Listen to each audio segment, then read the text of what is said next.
फरीदाबाद में हरियाणा के DGP jail Alok Mittal ने जेल का दौरा किया। आलोक मित्तल ने जेलों की तस्वीर बदलने और कैदियों को समाज से जोड़ने के लिए ऐतिहासिक योजनाओं का जिक्र किया।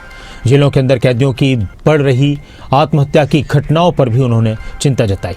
उन्होंने बताया कि अब कैदियों के मानसिक तनाव को दूर करने के लिए जेलों के अंदर ही डॉक्टर ऑन कॉल और जरूरी दवाइयों की विशेष व्यवस्था की जा रही है। और इतना ही नहीं, कैदी जेल से बाहर निकलकर दोबारा अपराध की दुनिया में न जाएं, इसके लिए अब जेल परिसरों के भीतर ही ITI खोली गई हैं ताकि कैदी यहां से हुनरमंद और ITI होल्डर बनकर निकलें और अपना रोजगार शुरू कर सकें।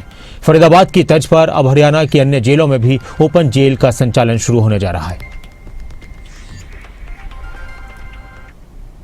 से ये कोशिश कर रहे हैं कि जो बंदी हमारे जेल में आते हैं उनकी हम हेल्थ प्रोफाइलिंग करें, और जो हाई रिस्क प्रिजनर्स हैं, जैसे जब भी कोई बंदी हमारी जेल में आता है, प्रिजनर आता है, तो हमने मैंने अपने आने के बाद मैंडेटरी किया है कि HIV positive, hepatitis B, hepatitis C, TB और ड्रग, इसके लिए हम लोग उसका मैंडेटरी टेस्ट करते हैं। और इसमें जो लोग पॉजिटिव आते हैं उनका उसी हिसाब से ट्रीटमेंट होता है।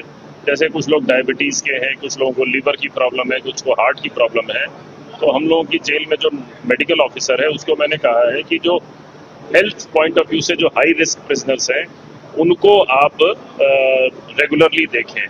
क्या होता है कि कई बार लोग जो जेल में बंद हैं लंबे समय से, उनको मानसिक दिक्कतें हो जाती हैं, जिसको हम कहते हैं मेंटल हेल्थ की इलनेस। उनके लिए भी हम लोग साइकाइट्रिस्ट को बुलाते हैं हॉस्पिटल में। हमने काउंसलर्स भी हमने रखने का कार्य शुरू किया है और उनकी काउंसलिंग अपने डॉक्टर से भी करवाते हैं।